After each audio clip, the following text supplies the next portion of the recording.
Terdakwa Ferdy Sambo membantah telah merencanakan pembunuhan Brigadir Yosua. Dalam nota pembelaan yang dibacakan sore tadi, Sambo menyebut skenario tembak-menembak antara Yosua dan Eliezer disusun setelah Eliezer menembak mati Yosua.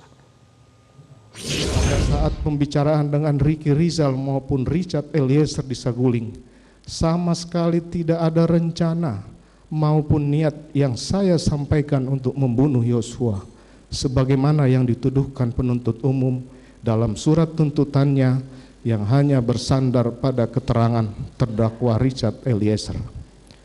Demikian pula keterangan tunggal dari terdakwa Richard Eliezer yang menjelaskan bagaimana saya memberikan kotak peluru kepadanya, menggunakan sarung tangan, juga menyebutkan mengenai pembicaraan CCTV yang semua keterangan tersebut tidak benar, tidak ada dalam fakta, dan tidak berkesesuaian dengan bukti-bukti di persidangan.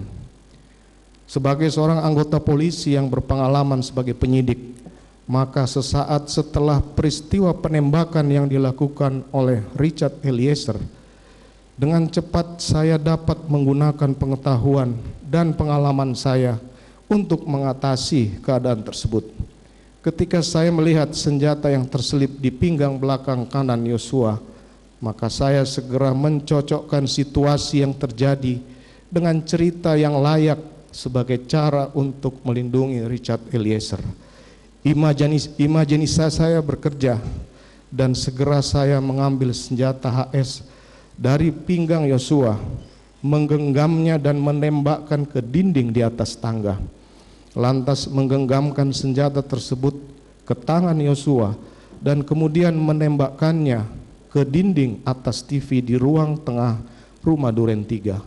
Sehingga cerita tembak-menembak antara Richard Eliezer dengan Yosua dapat tergambarkan di tempat kejadian perkara. Cerita tidak benar mengenai tembak-menembak tersebut saya susun setelah Richard Eliezer menembak Yosua. Cerita tersebut bersandar pada pemahaman saya atas peraturan Kapolri nomor 1 tahun 2009 tentang penggunaan kekuatan dalam tindakan kepolisian. Penggunaan kekuatan dapat dilakukan oleh anggota Polri apabila terdapat ancaman kepada diri sendiri maupun orang lain. Sehingga saat itu cerita tembak-menembak antara Richard dengan Yosua untuk melindungi istri saya yang dilecehkan di rumah Duren 3 dapat menjadi alasan yang masuk akal untuk melindungi Richard dari pertanggungjawaban pidana. Pemirsa, kita akan kembali